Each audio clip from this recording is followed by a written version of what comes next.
Kamusta mga masisipag ngayong araw na to, no? Magluluto tayo ng chicken pasta, no? Kahit na allergic tayo sa sa mga dairy, no? Okay lang, inom ako ng gamot. Sumasakit kasi yung tiyan ko pag yung tawag dito, umaano ako ng mga dairy. Pero okay lang, may gamot naman eh. Simulan na natin to. God bless. Okay, bali ang gagawin natin sa chicken, i-ano lang natin yung chicken. Hiwain lang natin sa gitna, no? Meron pa siyang tenderloin. Ayan, hiwain lang natin sa gitna. Okay.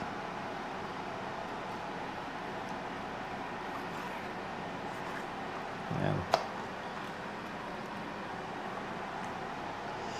Medyo matagal na rin kasi ako hindi nagpapasta, no? Kaya naisipan ko ngayon. Buti na lang mayroon na imbentong no? Yung gamot sa yung sa lactose intolerant. Kung hindi, hindi natin may enjoy yung pagkain ng mga may mga cream, no? Yan. Ngayon, pagkatapos natin hiwain yung mga chicken natin sa gitna, ilalagay natin siya sa bowl, no? Tapos lalagyan natin ng mga spices. Kayo na bahala kung anong spices yung gusto nyo ilagay. Basta yung bagay lang sa natin sa pasta, sa chicken natin. Yan, bali meron ako ditong garlic powder. Yan.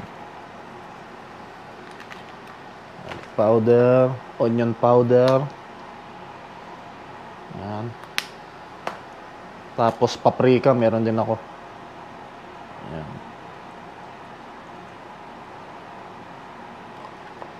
Masyado madikit Yan.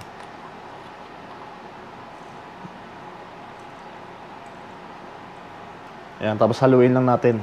Malinis naman yung kamay ko. Nagugas ako. Hindi pa kasi ako nakabili ng gloves. Lagyan pala natin ng oil. Ayan. Ayan.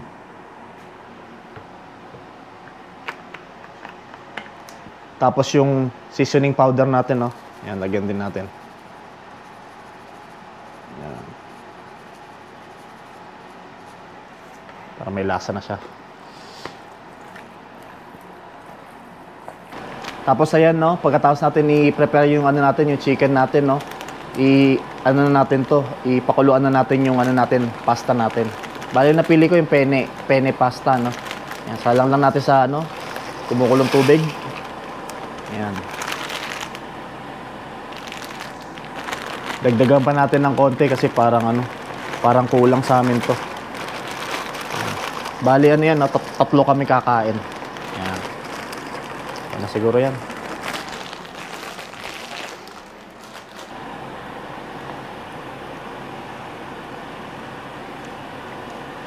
Yan, tapos hintayin lang natin siya maluto, no?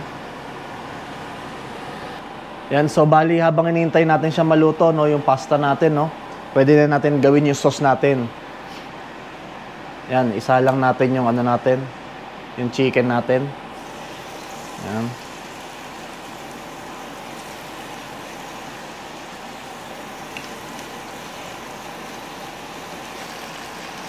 Pag luto na siya, pwede natin baliktarin.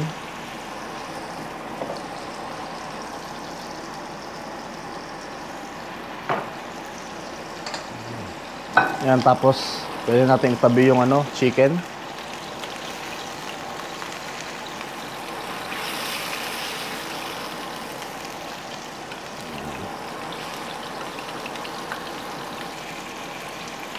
Bali parang iano lang natin siya, no? Isisir lang natin siya.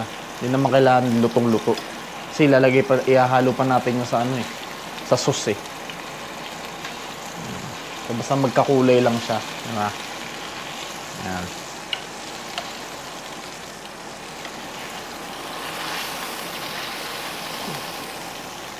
Yan, so bali pagkatapos natin i-sear yung natin, yung mga chicken natin, no? Pwede na natin siya hiwain ng maliliit. Yung mga bite size lang.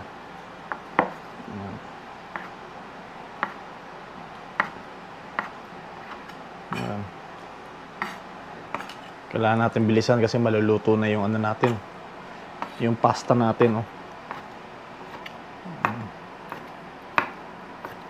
So ito mamaya ihahalo natin sa sauce.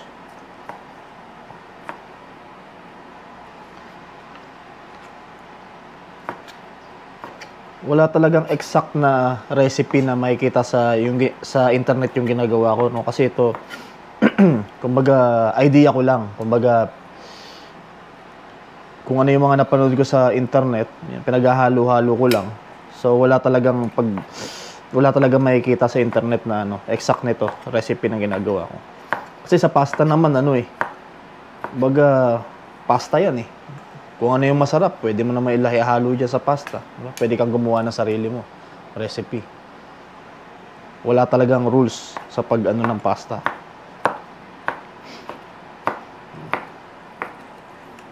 Yan. Dami na to para sa 3. Ayoko naman kasi gumawa ng marami. Yung sobra, no? Kasi kakainin ko rin yun pag di ba? Iinom na naman ako ng gamot. Tikim-tikim lang ako. Gusto ko. Kumbaga yung isang isang meal lang siya, no? Yan. Ito na yan. Tapos mamaya, lamon na, di ba? Yan siya. Yan. Yan, tapos ngayon, pwede na natin gawin yung sauce natin, no? Lagay lang tayo ng mantika. Yan. Tapos maggisa lang tayo ng bawang sibuyas, no? Yan. Yan, sibuyas lang yan ko kasi yung gagamitin ko nga yung yung garlic granules, no? Yan, so bali sibuyas lang. Yan, tapos habang hinihintay natin maluto yung onion natin, no? Pwede natin i-drain muna yung natin, pasta natin. Yan. Yung pasta hindi kailangan luto-luto kasi lulutuin pa natin yun doon sa may natin. Sa may tawag dyan, sa may sauce natin. Ihahalo pa natin. Ayan. Tapos para hindi siya magdikit, ayan, i-ano lang natin sa tubig na malamig. Ayan. Kasi maluluto pa naman yan mamaya eh. Ayan. Para lang hindi siya magdikit-dikit, saka ma-stop yung pagluto niya.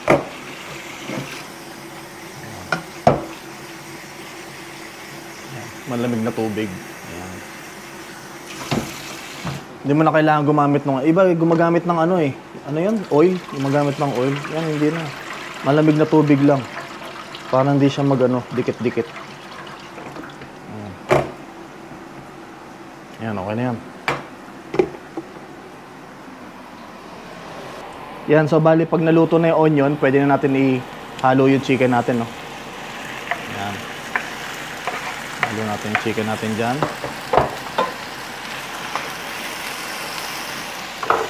Saluin lang natin ulit. Ayan. Tapos pag nahalo na natin, pwede na natin lagay yung natin, no? Yung cream natin. Ayan. Lagyan natin yung cream. Bali, dalawa yung binili ko. Ano to? 600 ml. Ayan. Ayan binili ko. Thickened cream. Thickened cream. Ayan. Tapos haluin lang natin.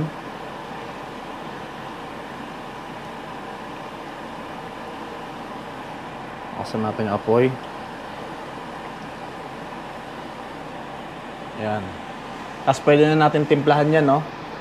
Lagyan natin ulit ng yung seasoning powder natin.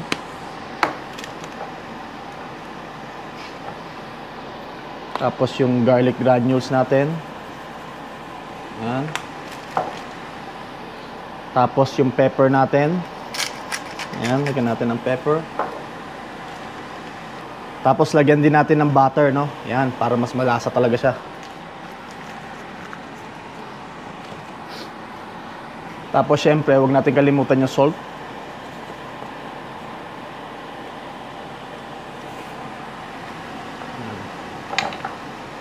Kasi pag niluto natin yung chicken kanina, finuli cook natin doon sa may sa pan, yung piniprito natin siya. Pag nilagay natin dito, ma-overcook na siya, no? Kaya dapat lang natin, i-sear lang natin.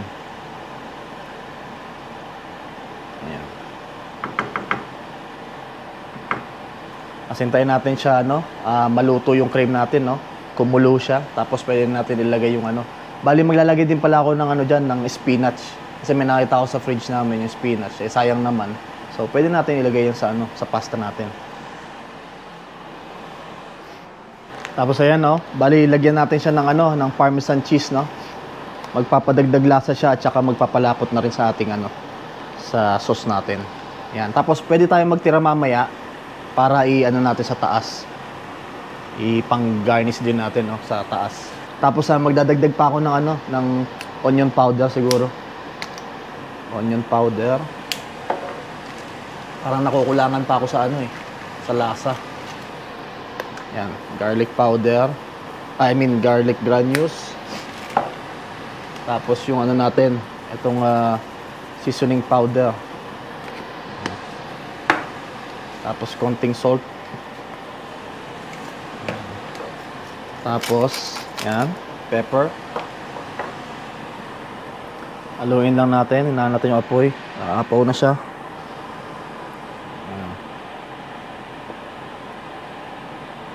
Ayan. So, pagkatapos natin haluin, tikman natin.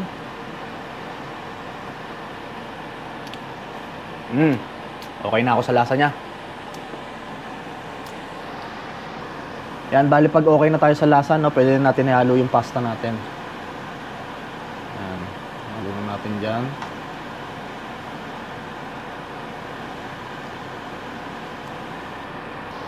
Pwede nyo rin buhatin kung Eh ako, tinatamad ako. Kaya ganyan lang. Hindi naman tayo nagmamadali. Diba? Kaya ganyan na lang. Pwede nyo naman ibuhos na yung biglayan dun. Tapos yung spinach pala natin, kalimutan natin ilagay. Mamaya na lang. Diretso na natin sa paghalo. Tapos itong spinach natin, gamitin na natin bago mabulok. Ayan. Ganyan lang natin sa taas. Ayan, ubusin na natin yan.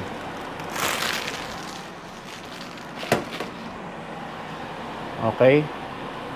Tapos, syempre, haluin natin. Haluin natin. Punong-puno yung natin. Kasi maliit yung lutuan Saka dapat kanina pa natin nilagay yung spinach. Ayan, haluin lang natin siya. Tsaka yung pasta natin, magpapalapot din yan siya pag hinalo mo mismo sa sa sauce.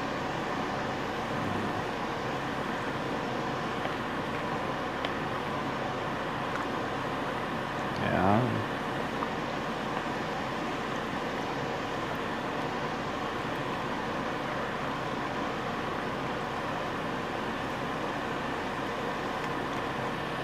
Ganun lang.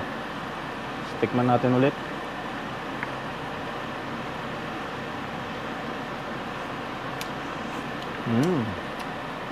Panalo. Ha? So, bali ayun, mga masisipag, tikman na natin tong niluto nating pasta, chicken pasta, Ayan.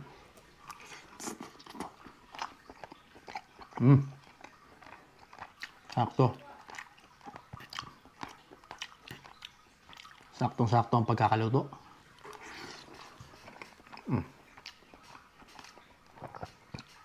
Up.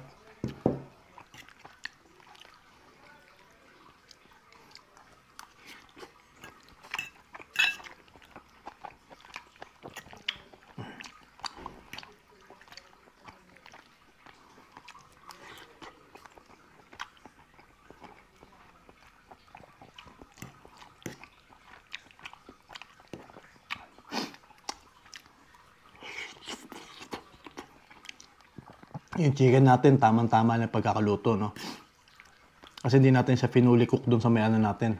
Sa may, sa pan natin, Yung pinapirito natin siya. So, nung pagkaluto ng sauce, tsaka pagkaluto ng chicken, saktuhan lang. Kaya malambot pa rin yung chicken natin, hindi siya overcook, hindi siya matigas,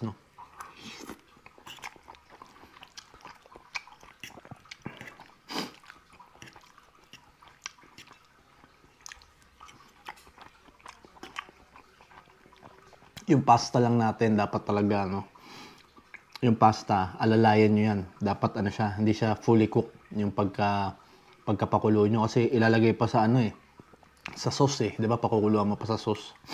Eh yung sa akin no, medyo ano na siya, medyo overcooked. Pero pwede naman na. Hindi naman to restaurant eh. Sa restaurant talagang mahigpit doon.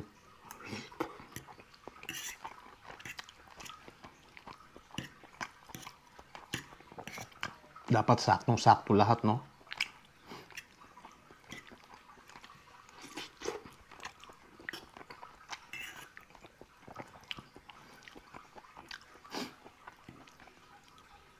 Mali pala yung pwesto ng ano natin kanina. Yung GoPro natin. Namatay bigla kasi ano, overheat. Kasi nakatapat dun sa may ano mismo, sa may lutuan. Next time sa side ko na ilalagay.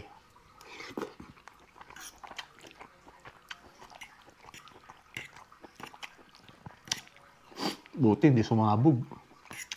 Tinanggal ko yung battery, ang init eh.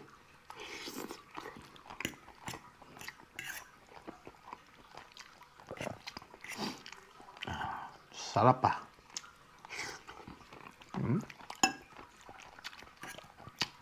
Talagang creamy talaga.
Sana madami.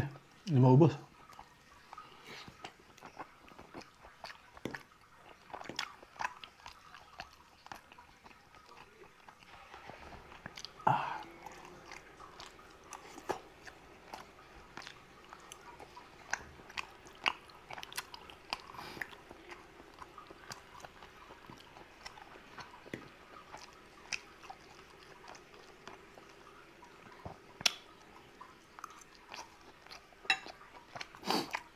Ayos na to. God bless us.